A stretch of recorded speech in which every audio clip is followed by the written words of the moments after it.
मालकानगिरी जिला अंतर्गत Maithili block 326 number जातीय राजपथ निकट में एक भयंकर सड़क दुर्घटना घटी जाइछि।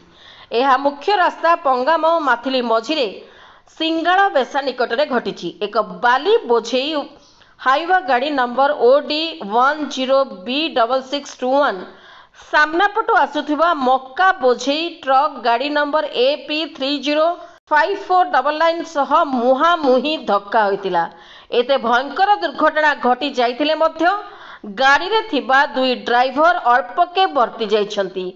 सेमानको सामान्य आघात होइछि। एहार उद्धार निमंते माथिली थाना भारप्राप्त अधिकारी देवदत्त मल्लिक घटनास्थल रे पहुंची दुर्घटना विषय छानबीन करिसंती एवं दुई ड्राइवर को संगे संगे उद्धार करी एम्बुलेंस डकाई चिकित्सा निमंते हॉस्पिटल पठाई दैछंती। माथिली थाना पुलिस सेठारे सुरक्षा बलय मध्यरे माथिली अग्निशम विभाग सह उद्धार कार्य एवं छानबीन जारी रखिछि।